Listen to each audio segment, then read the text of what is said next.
Hello guys and welcome back to the channel. Today going through each club in the Premier League's major transfer that they should make in this window, and it's not just about like what big transfer can they make or what should they make. It's about what position do they need the most and would benefit them the most in their next season and pushing on to do better things than they did last season.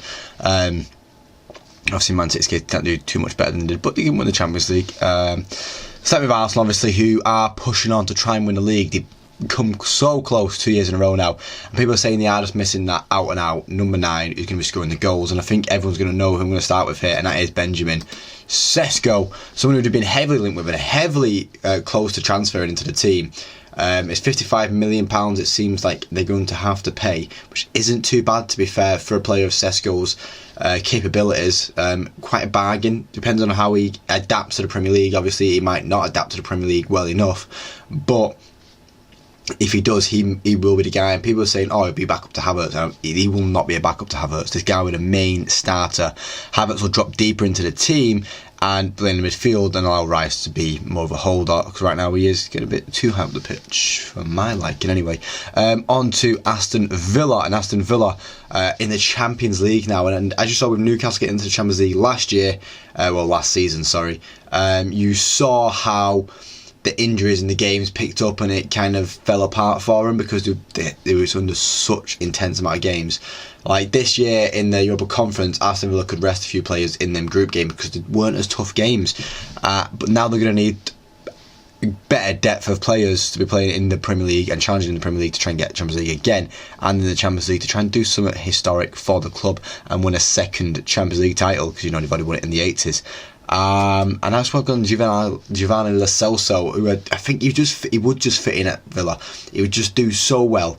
There's quite a few Argentinians already at Villa. Emi Martinez already spoke about how he wants to bring more Argentines into Villa, and Lo Celso will be a really good addition, especially for the way how Emery wants to play. Lo Celso works for that, which makes me feel like it'd be a good transfer. Bournemouth, someone who's been up and up and up, and it's hard to say where the team can improve. Obviously, if they lose Solanke, then you'll say, you can improve on Solanke. But then you've got Enes Unal, who's, finding his feet once he had a few games in him. He was like, oh, you know what, this Unal guy is doing well. And under Iraola, they've done really well. Bournemouth actually done the 6th best in the league, and that's why I think you don't need to do anything major in the team. Don't need to break the bank. And I feel like someone like Gustavo Ramos, who had a really good season at Sheffield United, despite Sheffield trying to get relegated, this guy was a shining star in that team. I feel like add him to the team, and there's potential there for something good really going to happen at Bournemouth, and I'd be excited to see it happen.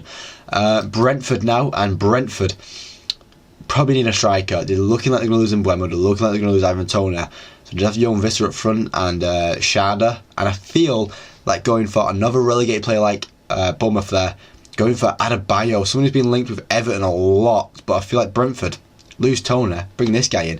Brentford was really good at it. They lost Ollie Watkins, got Maupay, lost Maupay, got Toney, lose Toney, get Adebayo. They're good with the strikers, Brentford, and I feel like Adebayo would be the right move because this guy knows how to get a goal. He's got a few injuries in him, but he knows how to get a goal, and that is what Brentford will need next season. That's what they've been really missing this year, because even Toney wasn't that too great when he came back. Brighton, and Brighton's always hard to say to transfer because Brighton are really good with the way they make transfers. Obviously, I don't know who the new manager is going to be just yet. I don't think it's been announced, unless I've slept past that one. I'm mad sleeping pattern right now, so bear with me on that one. But Smith Rowe, someone I spoke about in my little series a couple of weeks ago, and I feel like Smith Rowe would do wonders at Brighton. I feel like he fits the mould perfectly. Now that De Zerbi's gone, I don't know if it will still fit the mould, but I feel the way Brighton want to play, Smith Rowe will play very well. Chelsea, a team that is currently struggling with financial fair play, and they're figuring out ways to avoid financial fair play regulations. So they're going to have to probably get a free transfer in, and someone who's not going to need a lot of money in terms of wages. And that's why I've gone with Mehdi Taremi, someone who's on a free transfer this summer, and he's a proven striker. They need a good striker, bit of experience in there to get the goals they need, and I feel like he is the proper Chelsea striker. When you think of like the way Drogba played, the way Costa played, I think Taremi can do the same for this Chelsea team, whilst Martinez still finds his feet because there's still a bit, lefty loosey, righty tighty on his feet. Crystal Palace, someone who's the team that's had a really good uprise under Oliver Glasner, and it's good to see a team like Palace have a good rise like this, and I'm all here for it. And I just love that Eze Elise Mateta's cooking now as well. Adam Wharton's in there when Decore's back next year. Oh, that team is going to be a tasty team. The defence of Guehi and Anderson with Mitchell, and now Munoz at right back, and then obviously Chris Richards coming into a back five. This team is cooking, and it's going to cook up a storm. And I feel like just because Eze and Elise seem to have quite a lot of injuries, someone add to the team, and that spiciness that team holds would be Caicedo Somerville. Caicedo Somerville, sorry, not Caicedo, Caicedo Somerville. What a player he is, by the way. What a player he is for Leeds. He's getting linked with some big moves around Europe right now, but come on, let him cook at Palace for a couple of seasons. Let him cook with Eze and Elise and watch Palace do wonders with it. Like, I'd be watching that team week in, week out. That'd be such a good team to watch. Under Glasner, yeah. Somerville, please cook for a bit. Everton, once again, a team that I have said are lacking goals. They are lacking goals. Everton fans seem to be backing Calvert-Lewin a lot, and I'm like, no, this guy's not good enough. Guy needs to sit in that Decore role where you got Decore now in centre forward position, have Calvert-Lewin there, and then put Gyökeres up front, someone who's been linked with a move to the Prem, and I feel like you can get him for about 40 million, and Everton, they've had the financial fair play troubles this year, but they're free now, they're clear of it, they can spend a bit of money and have a bit of fun, and Gyökeres would be the right transfer in my opinion to add to this team. On to Fulham, someone who I said, they're going to need a bit more width. The width is a bit aging now, and I don't think the likes of Wilson are good enough. And someone who cooked in the Champions League against Arsenal, Galeno, would be a really good transfer to bring in for Fulham, and I'd be all here for it. This guy would be just him and Willian on the wings with Andres Pereira, that Brazilian flair. Yes, please give it to me. A little bit of flair in London. Ipswich, brand new to the Premier League. It's been a while since they were up in this top division, and someone I think they need to sign is Sarmiento, someone who's been on form from all season long, and he can do it again here, and I think it'd be a really good transfer to bring him in. I do not know shit to call about that. Ipswich fans, you'd want Sarmiento in your team. Leicester City, and let's say, I remember with the Brentford transfer in a little series that I made, I talked about how Brentford should sign Dewsbury Hall, so we can have Dewsbury Hall and Lewis Potter in the same team, and that's why I've gone with Lewis Potter, because I feel like Lewis Potter is a good enough player, and I think Leicester will be staying up next season. I'm not going to do my predictions just yet for the Premier League, bit too soon. I might do an early prediction on my TikTok, but right now it's just a bit too soon, But yeah, Lewis Potter and Dewsbury Hall in the same team. Yeah, cook it up for me right now. Liverpool needing a winger. They've been linked with Rodrigo. They've been linked with a few here, there and everywhere. I linked with Madueke, and I thought Madueke would be a really good transfer, but I didn't want to use Madueke in here, so I've gone with Rafinha, someone who is on the verge of leaving Barcelona, but looking at them going to the Saudi. And I feel he's not ready for the Saudi yet. I feel like he'd go Saudi for the money. And like, come on Rafinha, you've still got quite a few more years in you.